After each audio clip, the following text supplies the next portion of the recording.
Dans cette nouvelle vidéo, on va parler exclusivement d'Ethereum, puisque Tom Lee et Bitmain ont été plutôt actifs durant le dip de vendredi, et puisque Bitmain a reporté, acheté un petit peu plus de 200 000 Ethereum. Rien que ça a fortement aidé à Ethereum à bien se maintenir au niveau de la bull market support band qu'on va aller regarder dans quelques instants.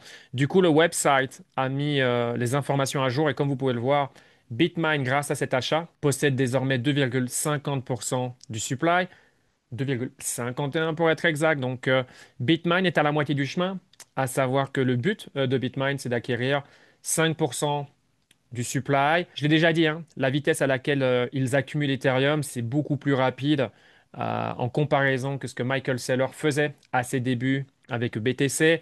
Donc voilà, Bitmain est bien évidemment toujours le premier détenteur d'Ethereum. Donc je parle de compagnie qui met de l'Ether dans sa trésorerie. Ça va être bien évidemment très compliqué pour les autres de rattraper leur retard. Je pense que chacun d'entre eux vont laisser Bitmain loin devant. À savoir qu'à titre 100% investissement ici, bien sûr qu'être le premier, c'est super important puisque tu attires les médias, tout simplement, les bonnes news. Alors, si les choses vont dans le bon sens, si maintenant les chances viendraient à se retourner, là, ça peut être très différent. Tu seras le premier à être pointé du doigt, bien évidemment. Mais dans le contexte dans lequel nous sommes aujourd'hui, voilà, Bitmain et Tom Lee deviennent ce que est Michael Saylor avec stratégie avec le BTC. Et si maintenant on vient checker sur TradingView pour faire une update par rapport à ma dernière vidéo qui a été envoyée et la petite note que j'avais partagée dans mon VIP que vous pouvez rejoindre si vous voulez step up, maximiser vos chances de succès, diminuer les risques.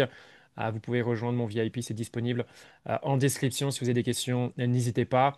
Mais voilà, quand on était à 3.7, 3.8 ici, vraiment posé sur la bull market support band, comme je l'ai dit, alors c'est directement lié au portfolio de chacun, mais à ce moment-là, c'est toujours le cas aujourd'hui. Alors on n'est plus au même niveau de prix. Si on regarde depuis ce dip, Ethereum a pris 13%, je pense. Ouais, quasiment 13%. Ça veut dire que si on calcule, Bitmain qui a acheté un petit peu plus de 200 000 Ethereum, c'est 205 000 Ethereum, quelque chose comme ça. Le profit déjà réalisé en 48 heures est plus de 1 milliard. Ça doit être 12 à 13 milliards. Voilà, j'ai pas fait, c'est voilà, comme ça dans ma tête. Donc on doit être dans ces alentours, donc 1 milliard de profits bon, latents qui ont été réalisés avec ces achats suite à ce dip. Mais voilà, ce que je disais, c'est que 3.7, 3.8, voilà, opportunité 100% altcoin, hein. C'est clairement là où il y a le moins de risque avec un reward, ce que j'estime intéressant. Donc voilà, bien sûr, ceux qui ont acheté ici, parce que j'ai partagé ici, et puis bien évidemment, bon, le meilleur achat de ce cycle post-Bear Market 2022, bien sûr, c'était quand Ethereum était rentré à la maison. Félicitations, bien sûr, à toutes les personnes qui ont acheté Ethereum ici, parce que il fallait oser, tout simplement, que quelque chose se fait décrier et perd son combat, entre guillemets, avec Solana. Tout le monde était bearish sur Ethereum, Ethereum et USD, mais surtout la paire Ethereum BTC, ça a été un massacre tout au long de ce cycle. À chaque fois, on faisait de nouveau au plus bas, de nouveau au plus bas, de nouveau au plus bas. Les gens perdaient espoir. Et fort probablement, que Ethereum avait besoin de rentrer à la maison. Donc je fais référence à ceci que vous pouvez voir. Donc voilà, c'était rentré ici, là. Voilà, chose qui a été faite pendant voilà, plusieurs jours, hein. On a eu le temps d'accumuler, de développer la position ici entre 1006 et 1400 dollars pour arrondir. Donc voilà, forcément, contrairement à moi qui ai acheté Ethereum en 2022, il a fallu se montrer très patient. Ça a été même frustrant par moment, même si on était, je parle pour moi, profitable.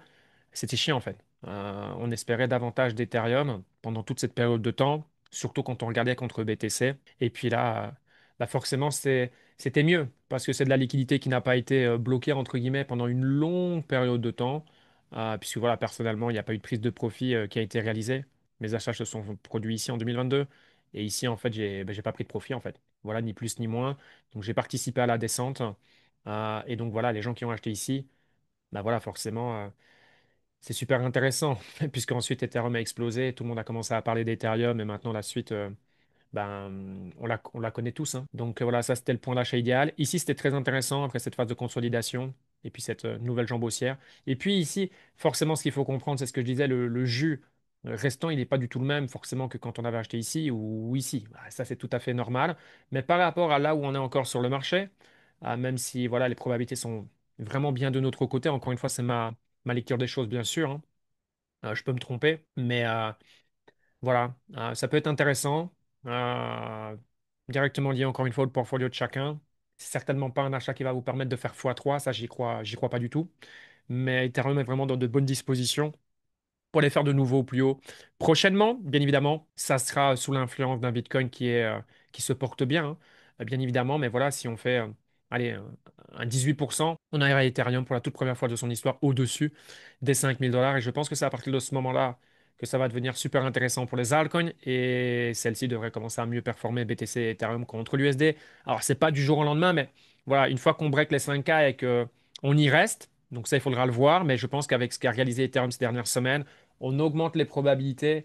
On les a encore augmentées avec ce qui s'est passé ce week-end et cette baisse de 30% en prenant le point bas. Et le fait qu'on ait touché cette bull market support band, je pense que maintenant, la prochaine impulsion va être la bonne pour faire un nouveau plus haut, mais rester au-dessus des 5 000 $, ce qui sera une très bonne nouvelle pour les altcoins. Et c'est aussi la raison pour laquelle je grade, entre guillemets, ma target sur Ether, sur ce cycle, pour les prochaines semaines. Je pense qu'il est totalement possible d'aller chercher entre 6,8, 7,8, enfin 7 000 $ et plus. Je pense que c'est vraiment possible. Maintenant, aller au-delà de ça, je dis pas que c'est impossible. Impossible, c'est un mot que, bon, voilà, il faut mettre de côté, sauf pour toutes les personnes qui envoient XRP à 1 000 $. Ça, en revanche, ça, c'est impossible. Mais voilà, Ether à plus de 10K, 12K, 15K, j'y crois pas. J'ai déjà dit plusieurs fois. Maintenant, aucun problème à changer d'avis dans un mois, admettons, hein. Si je me dis, peut-être que là, bah, tout ce que je disais il y a des semaines en arrière, c'est pas bon en fait. Je dois changer d'opinion, ni plus ni moins par rapport à ce que je vois. Mais toujours, voilà, dans l'état actuel des choses, euh, bullish sur le Bitcoin, bien sûr, Bitcoin is king, et bullish sur Ethereum, même davantage bullish en termes de target qu'on pourra aller chercher dans les prochaines semaines, tout simplement. Et le marché nous montrera tout simplement si c'était correct, hein. Le marché, il a toujours raison, bien sûr. Mettez-moi en commentaire, je suis curieux, si vous possédez de l'Ethereum dans votre portfolio. Sur ce, si vous avez aimé cette vidéo, n'hésitez pas à mettre un like, à partager. Ça fait toujours plaisir. Sur ce, prenez soin de vous. Excellente semaine. Et on se voit pour de prochaines vidéos. Ciao, ciao.